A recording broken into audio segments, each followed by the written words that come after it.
We are living through a period of great change and upheaval.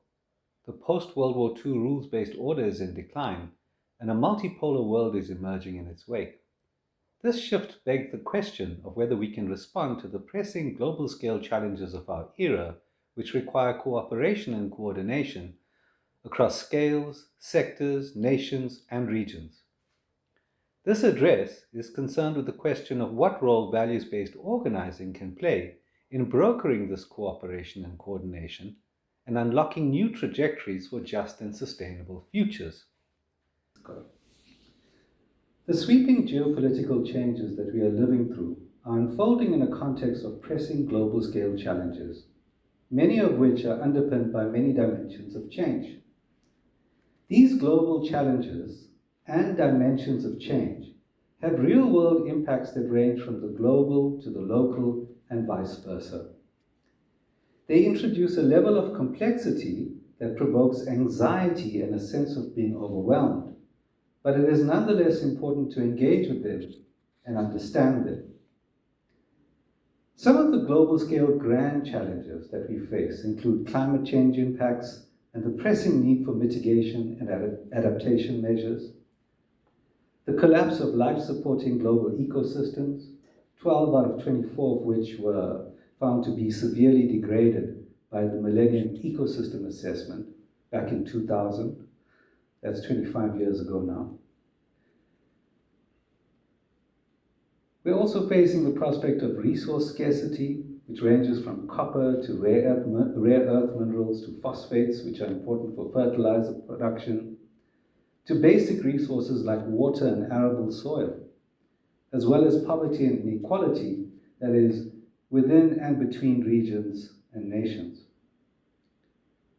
We are also experiencing heightened migration, which is set to intensify with growing urbanization and the impacts of climate change, the proliferation of wars and armed conflicts, some of which are being labeled never-ending wars, and last but not least, the decline of the global rules-based order and the emergence of a multipolar world. We simply cannot circumvent or work around these challenges. They require responses that integrate across disciplines, sectors, scales, and levels of governance, ranging from the local to the national to the regional to the global. They are complex, integrated challenges that require an all-hands-on-deck approach. Fragmented, disparate efforts aren't going to be effective in navigating them. The dimensions of change that we are simultaneously confronted with in the 21st century are vast and far-reaching. It is worth briefly accounting for them, even if not exhaustively. We are experiencing faster rates of change in multiple dimensions. These dimensions include the social, economic, environmental, physical or infrastructural, political, spatial, and technological, which includes the digital. These dimensions or spheres of change overlap and interact with each other in unpredictable ways, further increasing complexity and uncertainty. These multiple dimensions of change underpin the grand challenges we face. We can discuss these dimensions of change further in the discussion after this talk, if necessary, because they are complex in and of themselves. Safe to say that in this multidimensional sea of changes, uncertainty reigns. The post-World War II consensus that was built around the assumption of steady-state change and predictability is no longer a reliable model. That is why there is so much emphasis in understanding and navigating complexity in the management studies literatures from the 1990s onwards. In this respect, a key challenge that we face in current day circumstances is that the information sphere is becoming increasingly unreliable at best and distorted, misleading, and deliberately manipulated at worst. This adds to the sense we have of feeling overwhelmed and deeply anxious. In turn, this increases the prospects of us lapsing into single-mindedness or reductionism, where we abandon our considerations of the means through which ends are achieved. When we go down this route, we can easily find ourselves engaging in a nihilism and fatalism that produces and reproduces a winner-takes-all maximalist order where a few enjoy abundance and prosperity while the many are left behind. I'd like to delve a bit further into the means-ends part dependency at this point. Let me begin with a quote from Aldous Huxley. "The ends cannot justify the means, for the simple and obvious reason that the means employed determine the nature of the ends produced." As I indicated in the opening statement, we are navigating great change and uncertainty. In such a context, it becomes easy to assume that the means through which the desired ends are achieved don't matter as much as the achievement of the ends themselves. The means matter, however, because considering the means thoroughly is critical to catering to the complexities of leadership, decision-making, and organizing. Means are concerned with how we go about things. This extends beyond the doing of things, referring to the manner of how things are done. It refers to how we think about, evaluate, and respond to things. When viewed simplistically or reductively, the means do not appear to possess as much value as the ends. They may be viewed purely instrumentally. In this casting, the authoritarian perspective is that the ends justifies the means. Note that this applies to corporations as much as it does to governments. However, the ends do not justify the means because both means and ends are part dependent. The means are baked into the ends. Hence, it is not a matter of legitimacy or justification, that is, the ends justifies the means, but a matter of unavoidable entanglement. They are inseparable. We reap not just what we sow, but how we sow matters as well.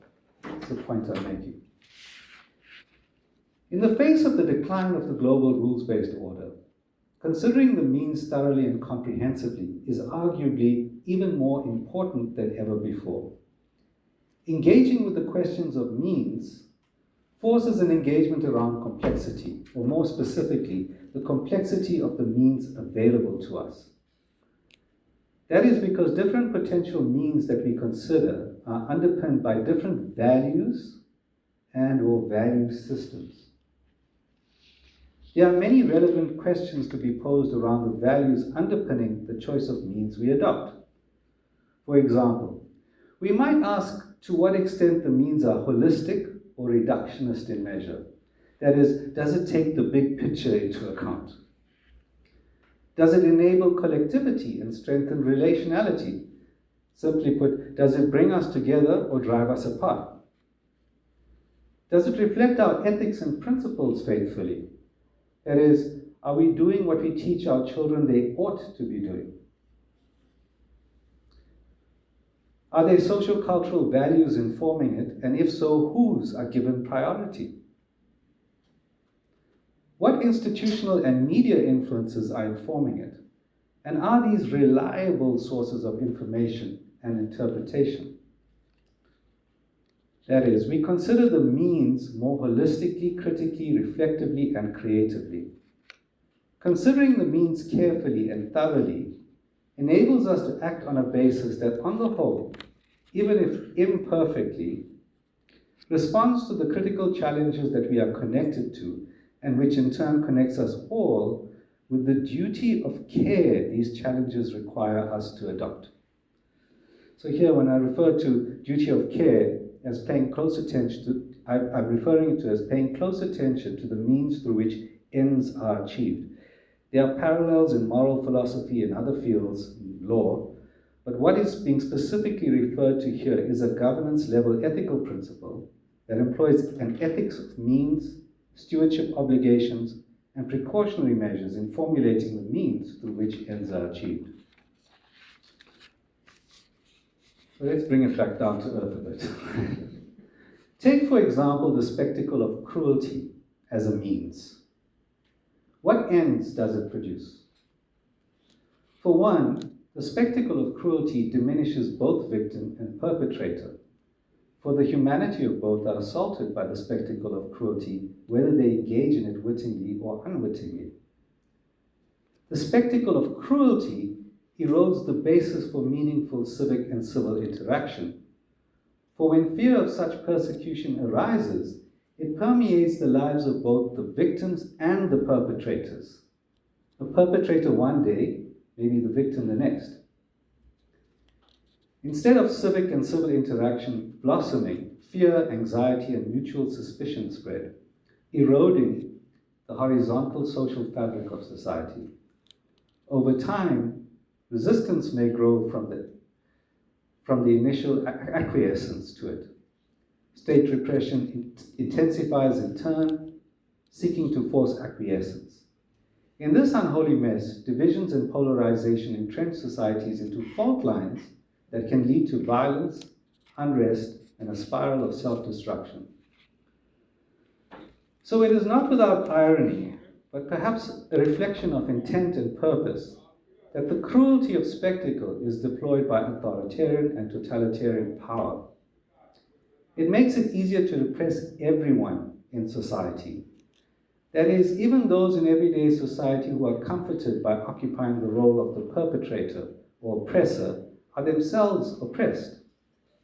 The role that they occupy is illusory. They may be possessed by the illusion of totalitarian power and drink deeply from its cup, but they are far from free. They are all subjects of oppression in the totalitarian sense, notwithstanding the roles they play in the drama of everyday life as it unfolds within a totalitarian system. While some may hold power over others, they all suffer because none are truly safe and all live in fear. Whether that fear is of daily persecution by the perpetrators, of future reprisals by the oppressed, or of being relegated to the category of the oppressed. To add to this, oppressors themselves typically occupy a reality where they imagine that those who they oppress are hell-bent on their destruction. To summarize the state of affairs, if cruelty is the means, the end is suffering. Put another way, cruelty is entailed in the ends, and that brings about suffering. This part dependency produces an artifice of governance. There's no substance to it. The ends are simply geared towards profiting of oppression and repression. Thus far, we've examined the part dependency holistically of what the spectacle of cruelty entails as a means and the ends it produces. But what can we learn from this that might be instructive conversely? In exploring the part dependency between means and ends, their inseparability and entanglement becomes evident. The notion that the ends justifies the means is a profoundly reductionist perspective that is often incorrectly presented as pragmatism. To understand this, we must draw on the godfather of organizational theory, Max Weber. Max Weber distinguishes between instrumental rational actions and value rational actions. In simple terms, instrumental rationality refers to cold, calculated strategy that focuses only on how to achieve desired ends, irrespective of the means employed. That is, the end justifies the means. Value rationality, on the other hand, dogmatically foregrounds values in absolute terms, irrespective of their ends. Paul Collier refers to the former type of rationality as the heartless head form of reasoning, and the latter as the headless heart form of reasoning. Max Neef states that any decision made on the basis of either instrumental rationality or value rationality alone is potentially harmful. He goes even further, asserting that what makes us human is that we routinely balance between instrumental rationality and value rationality in our decision-making. This aligns closely with Collier's casting of the headless heart and heartless head forms of reasoning. arguing that both head and heart are required in pragmatic reasoning. In this casting, in simple terms, it means that both ends and means and their path dependency must be catered for in true pragmatism. Indeed, this is what strategic pragmatism is. This runs directly counter to ideological perspectives because ideology tends to occupy either the instrumental rational or value rational ends of the spectrum in predominantly absolutist terms. Take, for example, how economic ideologies, which are ideologies of the head, are routinely instrumentally deployed by policymakers and decision makers, for example. Alternatively, how moral prerogatives, which are ideologies of the heart, are deployed in absolutist terms in social movements that engage in advocacy and protest action in service of social, cultural, and environmental causes. Pragmatism, in contrast, necessitates an engagement with both head and heart, that is, both instrumental rationality and value rationality. This in turn implies that both the means and ends must be considered in decision-making and in full. The question of whether the means we employ broker connection, or whether it fragments people, society, spaces, ecologies, and histories is important. For example, do the means connect across scales in a manner that is coherent with the ends we desire at larger and at smaller scales? Does the means engender cooperation, just relations, coordinated action? Does it broker inclusion in society? These questions are important because sustainable, resilient, contented societies and organizations are contingent on whether leadership and governance are laying foundations that build obligation, reciprocity, and belonging. According to Collier, these are the key features of how we go about building healthy societal and intersocietal relations in a paradigm that he calls social maternalism. Actualizing healthy societies and organizations is dependent on them as the means we employ in organizing. Through focusing on these features as the means of organizing, we can achieve coordinated action through self-organization, and power is transformed into authority instead. It is power with rather than power over. This produces and reproduces coherent self-organization on the basis of a pragmatism that mobilizes values to serve society in its organizing efforts.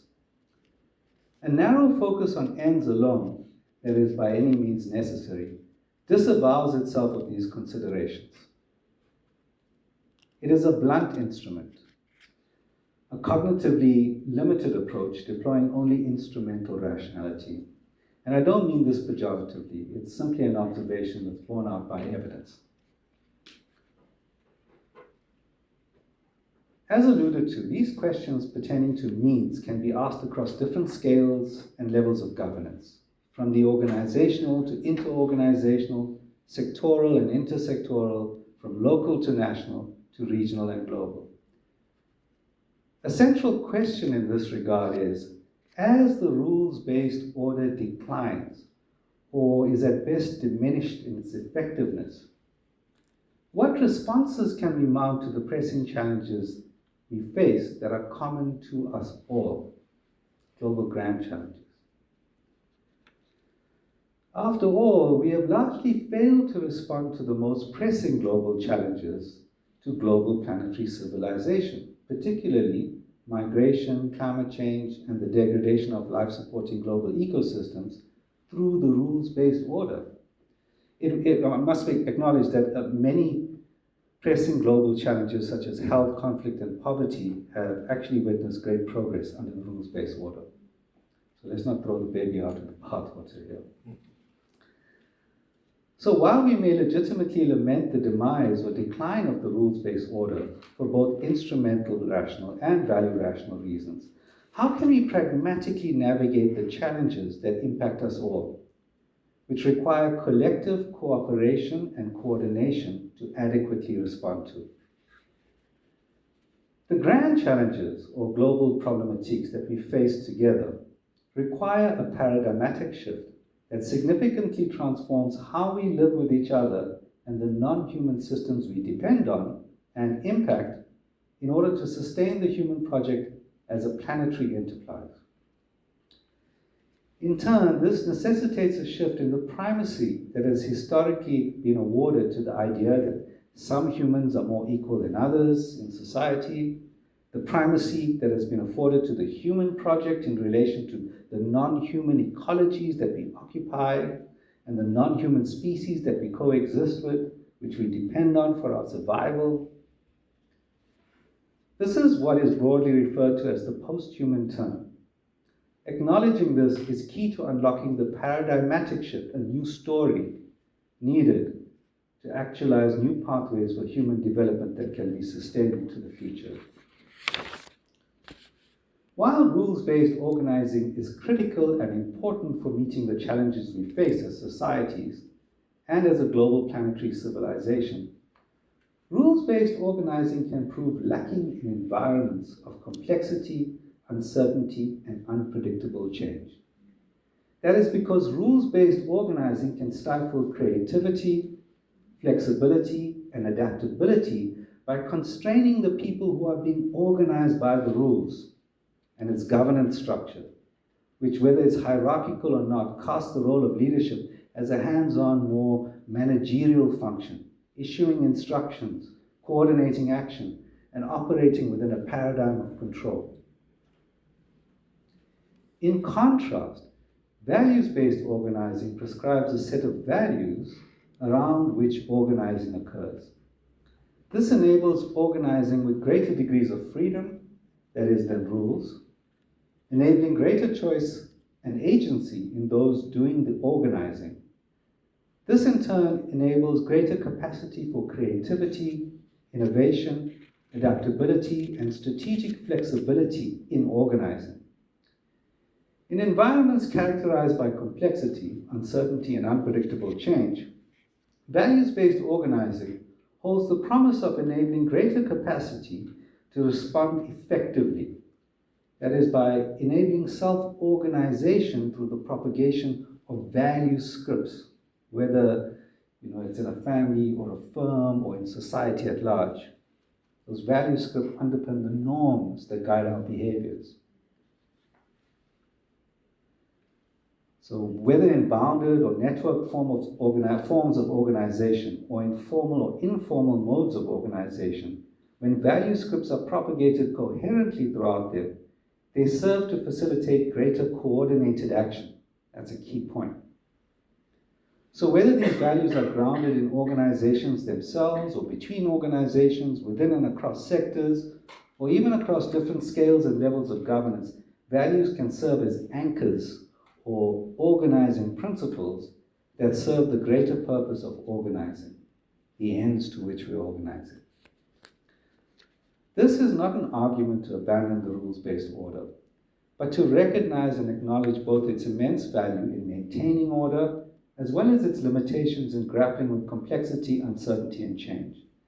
The rules-based order brokers stability, which is great, but it is slow and encumbered where it needs to be agile and adaptive. Perhaps a door is opening amidst the confusion, uncertainty, and frustration of the present that points towards a different way forward. One where a greater balance between rules-based organizing and values-based organizing can be achieved, both in societies and organizations, as well as within global planetary civilization as a whole. So to be clear, this is not an argument for moral certainty. I'm arguing that taking means-ends-part dependency seriously and embracing pragmatism in leadership and decision-making is key to unlocking a new future, or this new future imaginary.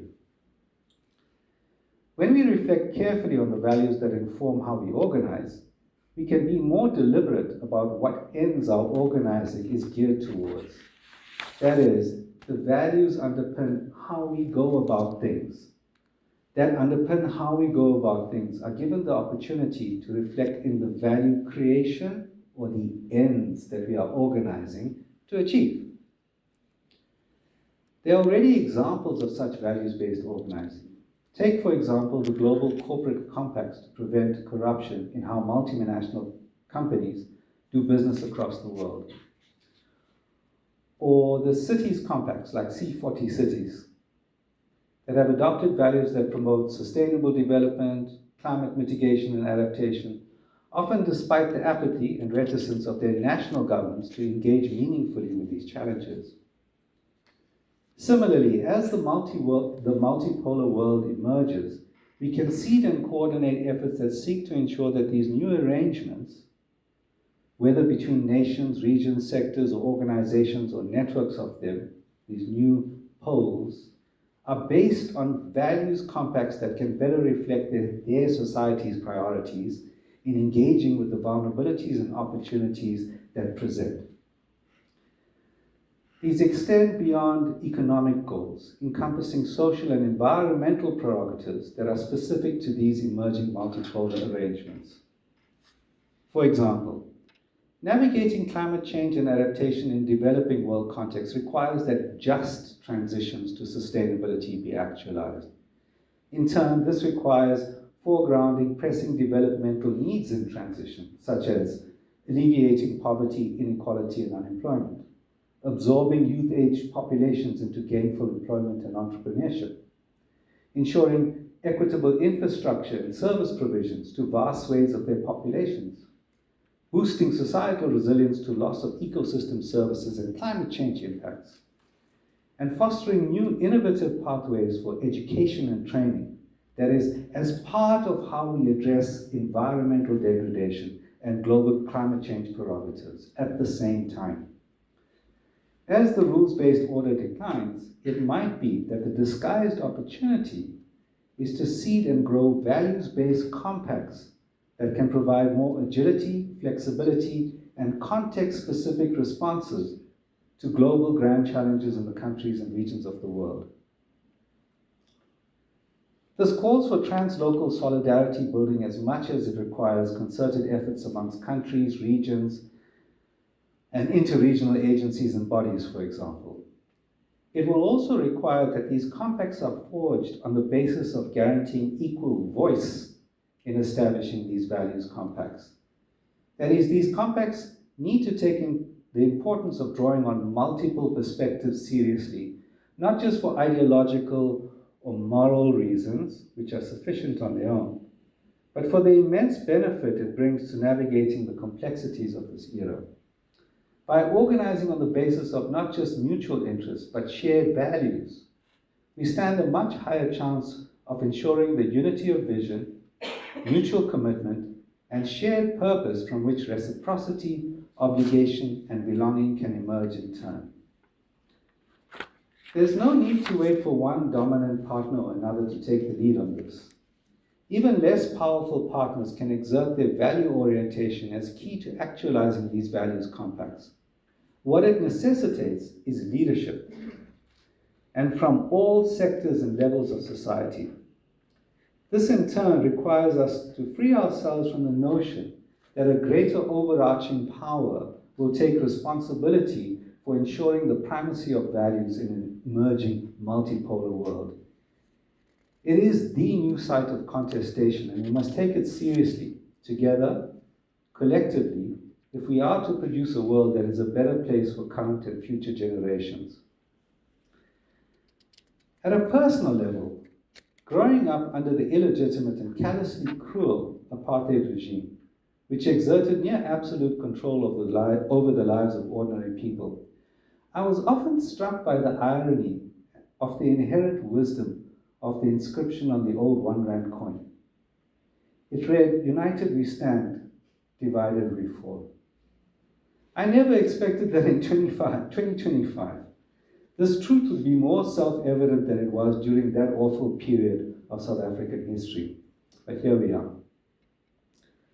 As was the case then, we need more than slogans and performative actions today. We need a commitment that extends from the hearts and minds of us all, a commitment to never stop striving towards a better future for all who live on this planet. We are, after all, one humankind one global planetary civilization. And whether you believe in a higher power or whether your sensibilities emanate from an appreciation of the importance of an ethics based on the higher principles and values that bind us as a global human project, the reality of this moment is that what we do in it matters. We will collectively either fail the future and our children, or we will face the moment and make what good of it we can. This is particularly true of our institutions, whether media, education, health, public sector or private sector, civil society or grassroots organizing that takes place under the radar. We are more connected than ever before, but more divided than we have ever been. Our task now is one of bridge building and boundary spanning, and it is required of leaders at all levels, whether formal or informal, whether within or outside of organizations. All this is going to take a shift in leadership if we are to adequately meet the complexity of the challenges we face in this era. This is, of course, a longer conversation, requiring the meeting of many minds, ideas, and the efforts of many hands. But we have here one rationale for how we can forge a way forward. And we have the minds and hands at our disposal to make it work, even within the limits we endure. I hope you consider it seriously and create some space for the ideas communicated today to breathe within you and give life to new pathways into the future. I'm acutely aware that I cannot instill belief in you. That's not my role here today as I see it. My role is to offer you clarity so that you can act with clarity yourself, so that you can navigate your position on the spectrum between hope and despair with that clarity and choose your position on it, and not be led by resignation to a reality that we imagine we must submit to. Most of all, I hope that when you do move to action, you do so with the awareness that we are not forced to merely do more of the same in the hope of achieving a different result, and that we are stronger together in the face of the challenges we face. We have a choice, and we must make it count. Thank you.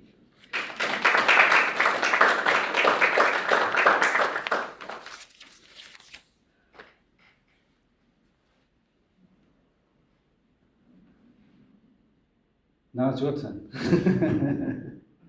I know there was a lot to take in. Any comments, questions from the floor or from the online audience?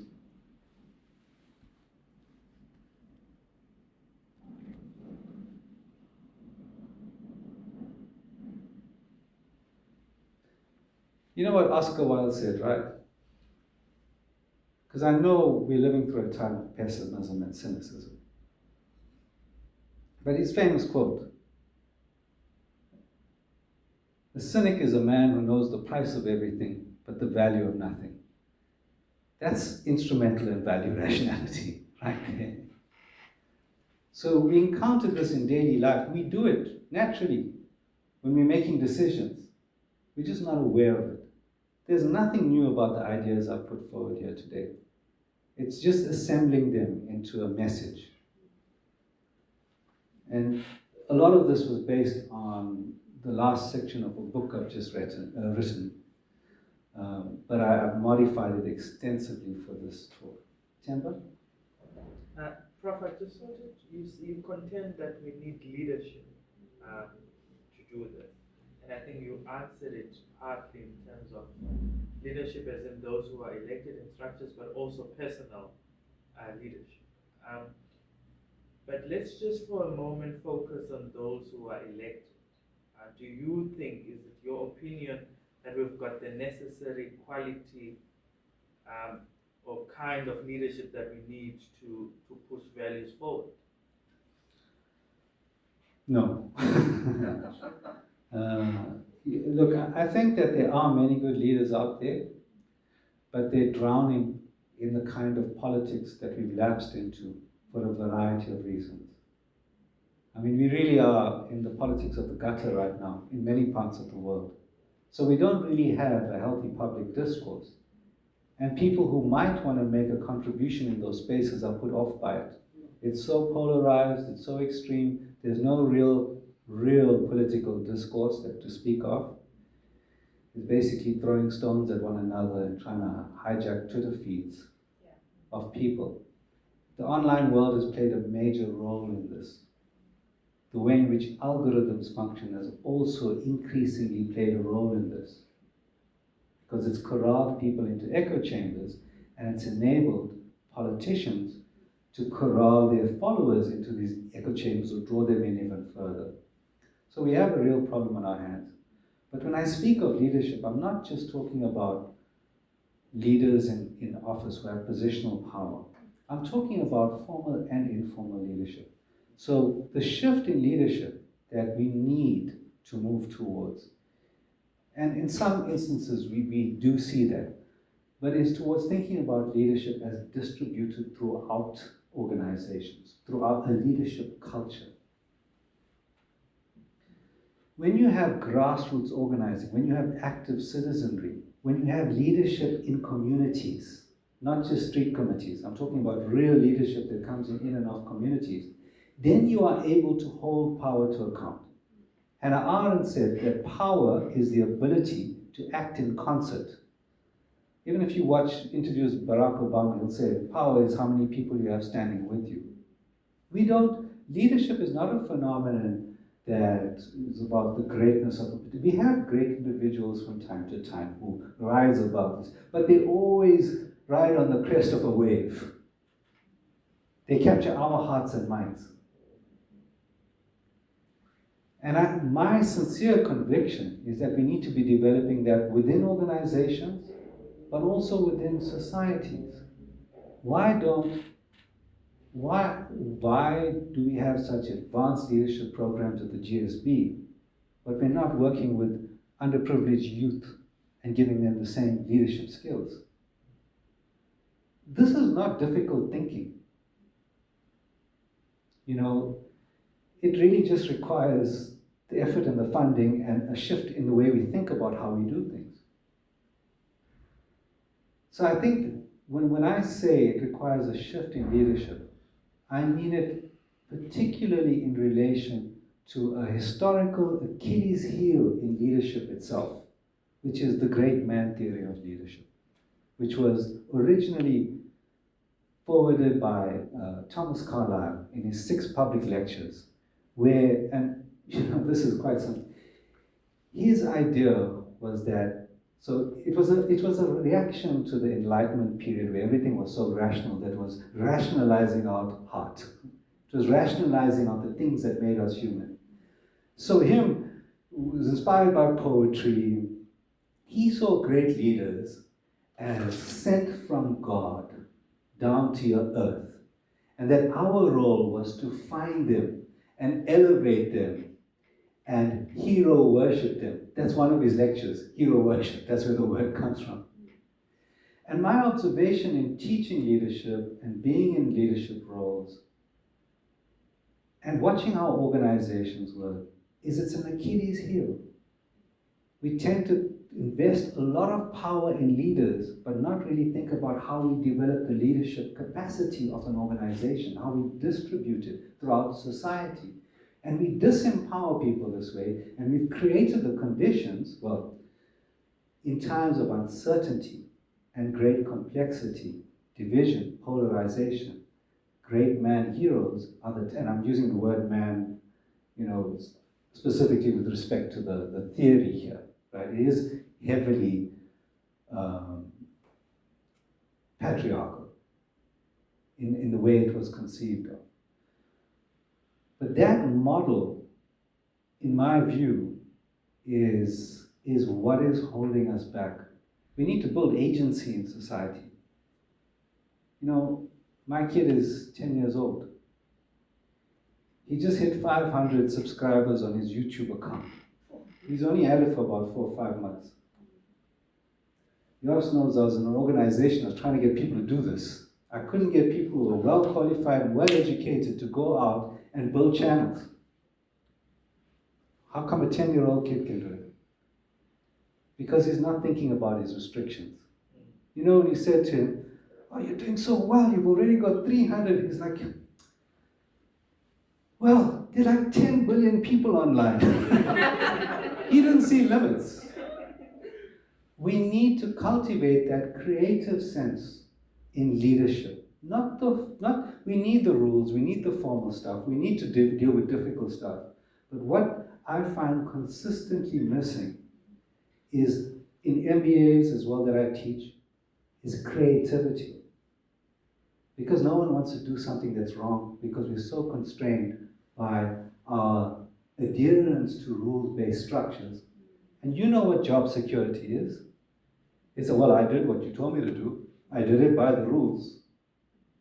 That's not going to get us where we need to go. The rules-based order is not being producing the kinds of shifts that we need. It's done very well at certain things like health. Even poverty and inequality, despite the state of the world in this particular moment. We've seen great advances, many areas. But we're struggling with the key challenges that threaten to bring large-scale destruction to what we understand our civilization to be as a planetary one. And I know it's scary, but my job is not to gloss things over, but to really understand what's going on and try to put that forward in a way that it doesn't just strip you of all hope of it, hopefully. I'm trying to say, we have this opportunity. South Africa, for example, yes? So how exactly, as a society, do we then transition away from this? Because we've got the leadership at the moment, if you think about it, is the kind of person who can swear at a journalist, who can cut people's shows so that it suppress freedom of speech. So with what we have in this rules-based system, how do we start moving towards this value-based system, and what time frames are we looking at here, Well, I grew up in the anti-apartheid struggle, and there's we all expected it, well, especially myself as a young kid. I thought it would end in the 80s. It dragged on till 1994. But the thing about authoritarian systems and authoritarian leaders is those are inherently fragile systems. That's why they have to exert so much control over everyone, control over every aspect of life, because it knows when the lie is exposed, it'll crumble. So I don't have an answer on timeframes, but what I'm saying is we should start organizing now, and particularly with respect to this address. What I'm talking about is us, whether in the global south, or in Europe, or Middle East and North Africa, or Southeast Asia. We should be, if I was a diplomat right now in the South African government, I'd be doing an Otto von Bismarck. I've said this before in some forums. I'd be on the phone with everyone. What I'd be trying to do is position ourselves in different compacts with Europe, Middle East, North Africa, with other partners in this part of the world. And through doing that, make sure that we are spreading our risk, but also engaging in different spaces, but on the basis of shared values. Not on the basis of might makes right, or pure extractive kind of relationships, or one-way relationships like we've had until now. So breaking with that kind of bilateralism and really looking at multilateralism as an opportunity to foster a new world order where you can still get coordination that responds to the major challenges we're facing. I mean, if you think that it's not coming down the pipe, you're suffering with normalcy bias. And we all, at some level, don't want to engage this. But, I mean, did you ever think you'd see the United States of America flip so quickly into a state where its human rights were being violated? Martial law in the streets. So this can happen very quickly. And the thing about collapse, and this is what gets us, is that it seems like the decline is slow, but actually it's not incremental. When the collapse comes, and you don't know what might bring that collapse, but it almost always happens suddenly. And it's typically when that system becomes so rigid within itself that one or two external shocks, or even internal shocks, bring about its collapse. But the good news is, it's a big planet, and there are lots of partners to work with. And there are lots of nations, countries, regions, even, I'm talking about local solidarity building, translocal solidarity building. There are shared missions amongst many different, whether it be social groupings, environmental groupings, landless peasant movements, indigenous people. There are many different groupings. We need to be connecting with each other. This very same infrastructure that is what Carol Cadwallader calls the architecture of totalitarianism. She says we're already living within it. It's true. That same infrastructure can be appropriated and repurposed. And guess what? We've been doing that as Global South peoples for a long time. This is what Homi Bhabha writes about, right? My brother's master's thesis was the subaltern plays cricket. The subaltern is the colonial subject. Look at where the great English literature comes from today. A lot of it comes out from the Caribbean, from India. Soccer is an English sport. Go to Brazil, it's religion there. Cricket, India, it's like a religion. We can appropriate things and remake them for our purposes as well. But the key thing is collectivity. We need to come together. What keeps us powerless is fragmentation, a feeling of being atomized, sense of hopelessness. But I lived through that sense of hopelessness, and I watched people make great sacrifices. You know, there's a quote that Hannah Arendt has by Mirabeau, and it says, 10 men standing together can make 100,000 standing apart tremble. You don't understand how much power you have. We tend to think of the anti-apartheid struggle as mass uprising. It wasn't mass uprising. I grew up in it.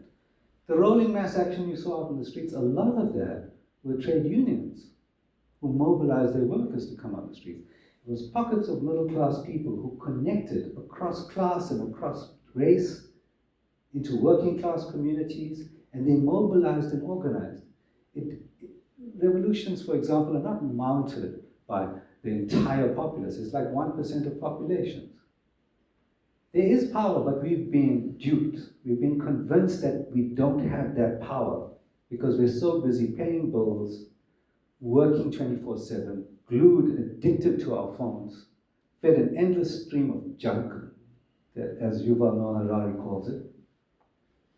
And this disempowers us. Human connection, building community, whether it be in your community or whether it's outside, with people across the world, is how we can do this. I mean, I strongly believe even between nations, between regions. Yes. How do we shift back to that? I mean, so we've said a lot this evening. I mean, I think it boils down to a complete breakdown in community, right? Yeah. There's no community anymore. Like, you know, wherever we come from, there's always been community, but we've seen this degrade over the last, 15, 20 years, and increasingly so. And I think, you know, where one lacks community, one lacks checks and balances. And without checks and balances, you become isolated, and you ultimately go onto social media and find yourself a rabbit hole on Reddit. Yeah. And you head down there, right? Whichever side you're on, whatever you're into, you head down the rabbit hole. And to your point, it ends up being the sounding board, where you say something and you get it back. Yes, no, you're right. And so you see this very rapid, what is the right term? But this very rapid, like, this has become so heavily influenced by this that they then start to pull themselves away from any semblance of community and they start to act out. Mm. And when you have that at scale, unfortunately, it does mean that you have individuals that start to rule with authority, and we see that globally. Mm. Right? And so I feel that the ideal way would be to go back to where we have community, where there's respect intra and inter communities, respect of the differences that exist. I don't know how that works, because people have become so fixated on what's on Twitter, what's on Reddit, what are those communities saying. We know a big percentage of those are bots, right? They're purporting or pushing a particular narrative that suits that particular individual's ask. Mm. How do we move away from that? How do we go back to a system of community and respect and an understanding of shared values, again, intra and inter community, that helps us govern better? So, just sort of historical reflection. Hannah Arendt observed that in the 30s, and she wrote on totalitarianism, on revolution, the life of the mind, Eichmann in Jerusalem. One of the things she observed that facilitated the Nazis' rise to power in Germany was the atomization of people. And so she spoke about how people retreated from the public realm, from engaging. This is what's happening now. Into the private realm, where they were only concerned with their own private affairs. As long as I'm okay, and my family's okay, I will get through this. The problem with those kinds of, look, most of the time that might work. And for a lot of people who lived under apartheid, that worked out for them. Just keeping their heads down. I need to be honest about that. But in true brutal totalitarian systems, there's no hiding places. I don't want to give away, but recently I was in a discussion and someone was articulating what happened, through the Soviet Union and the impact it had in post-Soviet countries. Is it broke down the horizontal fabric of those societies. No one trusted anyone anymore. And the person communicating this said, why do you think, when you go into Russia, post-Soviet countries, people don't smile at you. It's not like Cape Town, hi, how are you doing? Going to the rugby. And we have long conversations. We have a lot of that actually in our country, because all you have to do, in a city like Cape Town, when I used to get in my own rabbit hole, even before social media echo chambers, just walk out and walk the streets, and you meet people, even at just shopping. Those are the interactions that humanize me. Whenever I'm feeling too caught up, like after I've written something like this, I go out and interact with people, and it humanizes me. And it's those humanizing interactions that we need to resurrect. Things like schools are places, they're more than just places, they're institutions within communities where people get together and gather. When I was growing up, schools was not just about where your kid went and got picked up after school. There were karate lessons, there were prayer meetings, people with, sports, kind of organizing around sports. And, one of the things I do see when I travel across the country is a lot of people have moved out to the semigration, whatever it's called, to these smaller towns because they're finding them. And you see kids walking the street. You go to Scarborough, you see people leaving their bicycles outside the house. I'm like, you actually do that. You see kids skateboarding around. And I know that's a privileged, very elite space. But even in working class communities in South Africa, they survive through community. Look at Abashlali Bas and Jolo, Landless People's Movement. They have some of the most progressive politics I've ever encountered, and they're not run by academics, they're run by people engaging with each other, educating each other, through what in the old days you'd call a black consciousness operation. Where you're not looking to the state to transform all of society, you're taking ownership of it and working within your community for transformative change. Go look at all the statements they put out. They're the most sober, intelligent statements on issues that politicians prey on to divide us. And it happens across the board. It doesn't matter whether, for example, in South Africa, whether it's the DA or the ANC or the EFF or, the AfriForum guys. The thing is, as people, that's what we need. We're gregarious by nature. We find comfort in community. It's not that hard to build. We've just been we've been assaulted by the last 4 or 5 decades. One of the big things that happened in the transition into our democracy, and I witnessed it, is that we went from having that solidarity, which Hannah Arendt called the lost treasure of revolution, when you're in that moment of being together for a cause. We lost it in the transition into the new democracy because we dismantled the United Democratic Front, for example. We established SANCOR, which then became funded.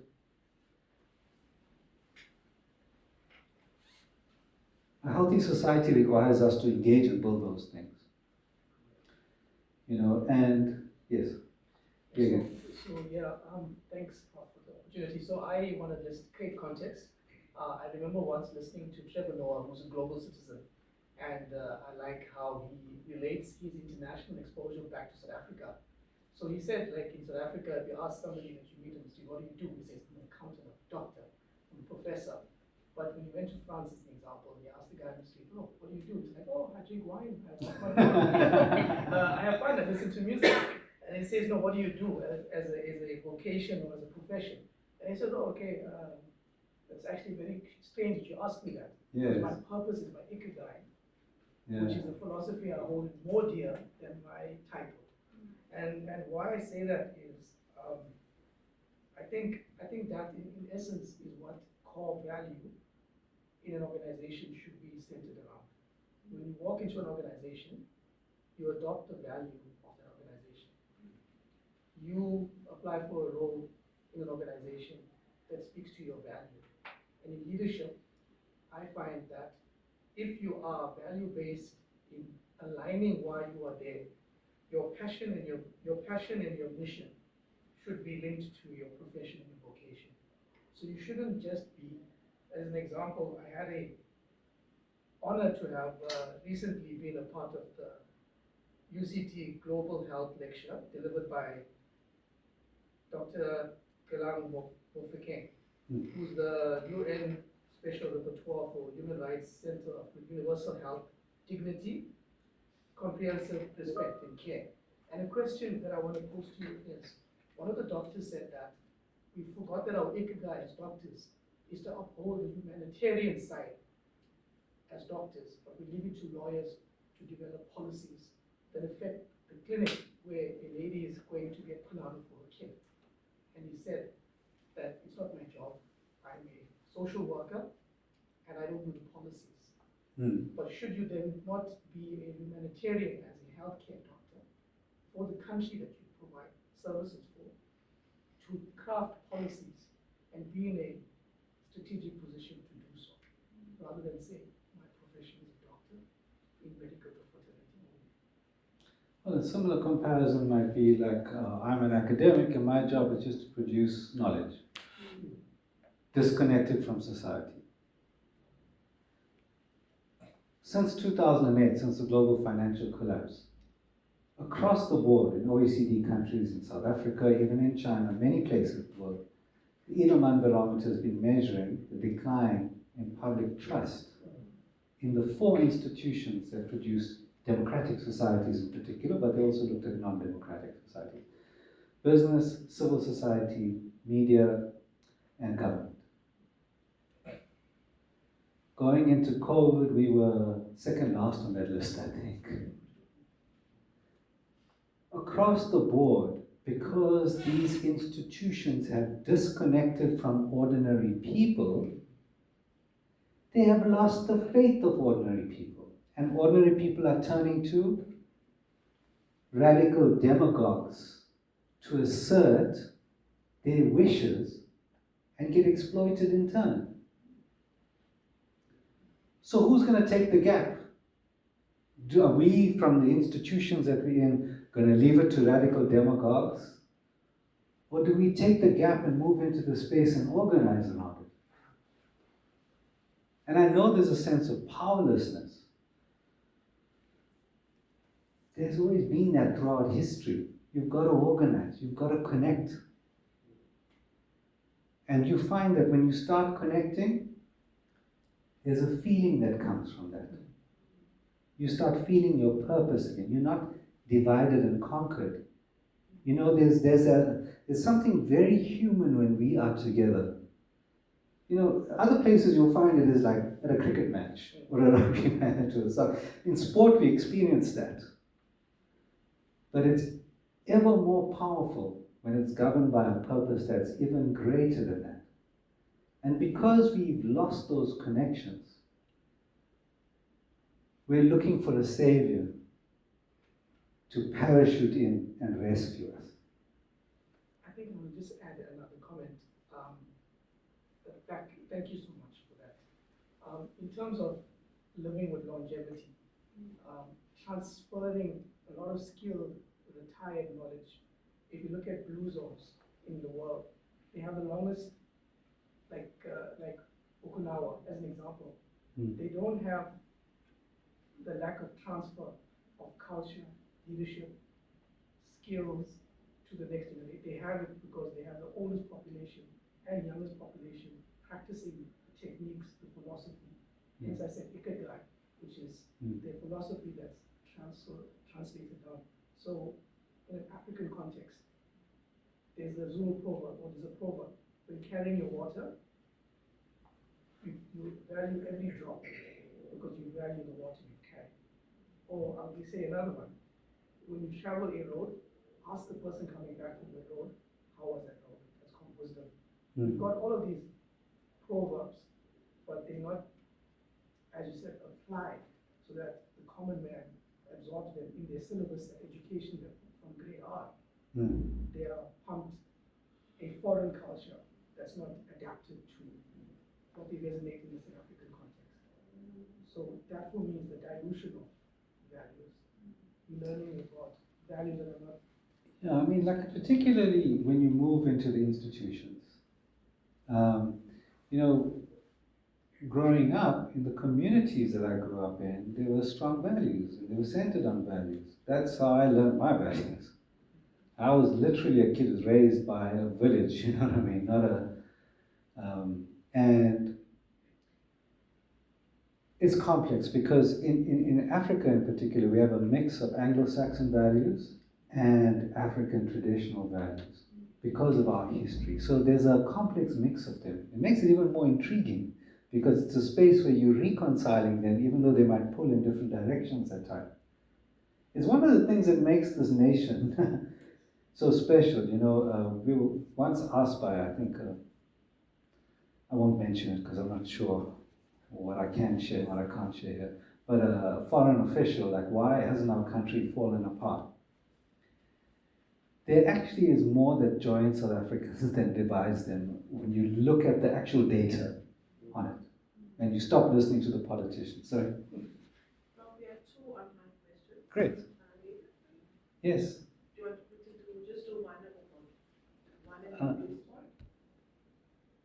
Yeah, ask the first one. Okay, sure. The first one is from Drew.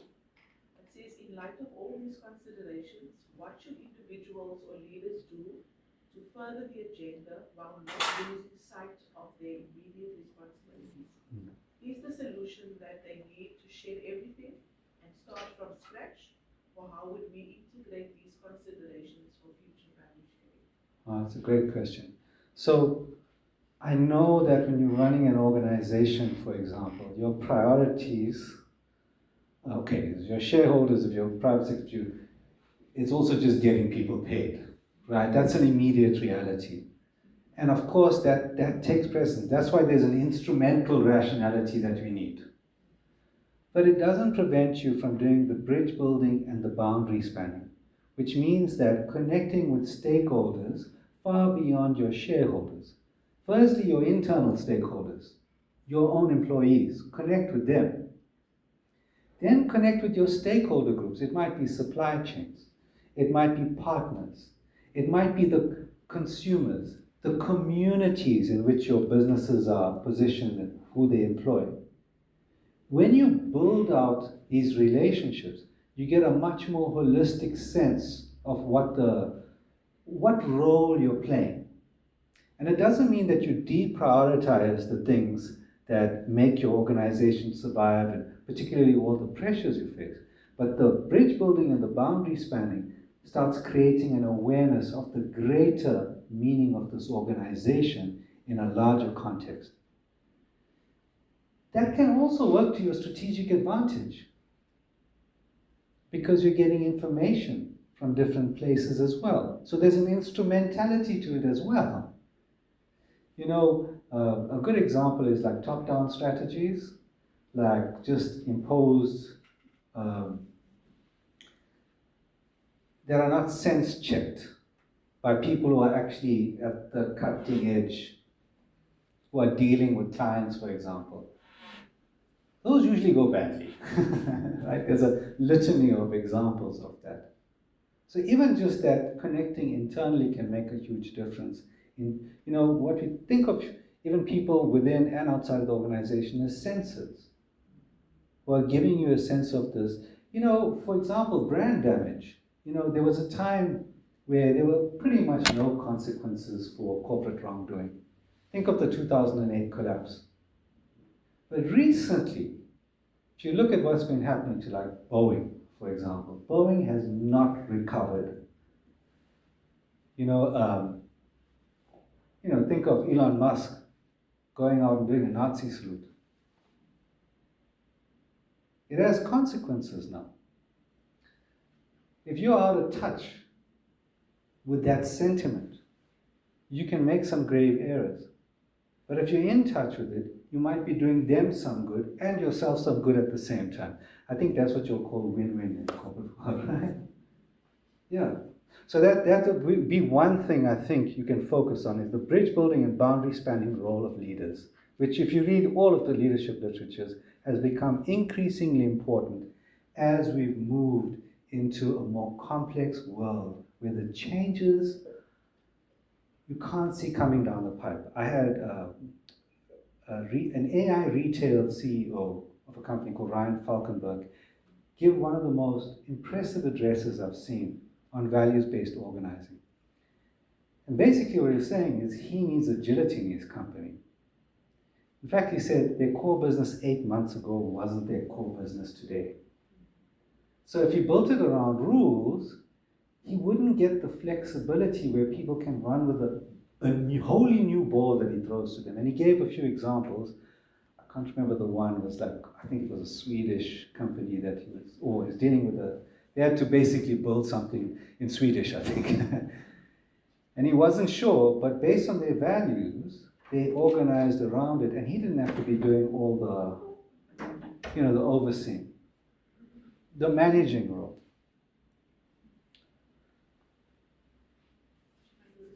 Yes. The second one is from Masibulere. Yes. It says that is precisely why they, and in brackets, Abatlali Masindondolo, have one of the highest leadership assassinations in recent years. That is, their leaders have been consistently targeted. Now, thinking about that, how do we respond to that, aspiring to grow more sober and organizationally distributed effective leadership? You know, I mean, just in terms of, we are in a society where most of us don't even know about the work that Abhishlali has been doing. Because if you're resident in the middle classes, that's not a reality that you encounter every day. A lot of that's a legacy of our history. You know, we still occupy a sort of neo-apartheid spatiality. But just imagine, because I've lived through this. You know, my parents were black consciousness activists who connected precisely across all these class and racial divides in the apartheid system, at great personal risk. But imagine if they were part of our media discourse on a daily basis. Imagine if we had a media that told the stories of ordinary people. Imagine if in the lead up to the Marikana massacre, our media hadn't been parroting what politicians were saying, which is this is a wildcat strike, this is criminal and dastardly. Imagine if they had gone out and interviewed the families of those men who were sitting on those kopis. And we actually understood how they had been betrayed in so many different ways. We understood their social conditions. If we understood that Lonman had committed to building 5,000 houses, but eventually built 3 in the market, that their corporate rhetoric and being part of the mining charter, one of the main champions of it, meant nothing in reality on the ground. Imagine if we had been made aware that actually the rolling mass action that happened in our country, the unions had a lot to do with that. It was that class of people who were mobilized to have those hundreds of thousands of people out in the streets.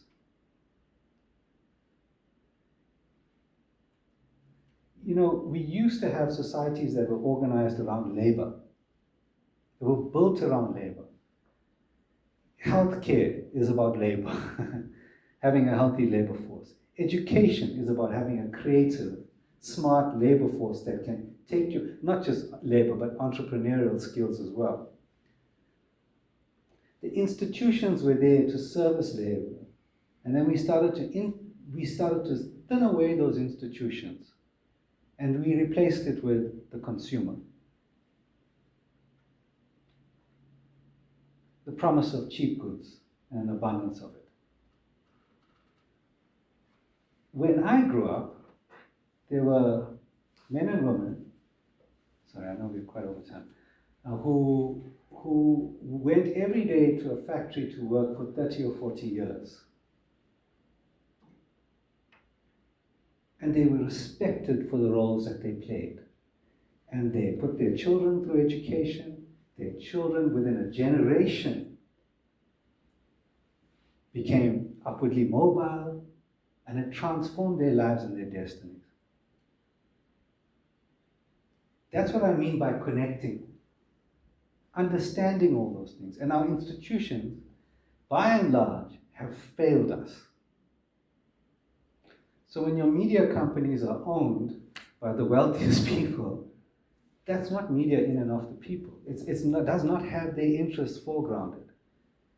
And we can't wait for some savior or a group of saviors to fall out the sky here. We've got to find ways of doing that ourselves. And what I'm trying to awaken you is that in every sector, whether it's business, whether it's education, whether it's media, whether it's healthcare, every sector has a role to play in this.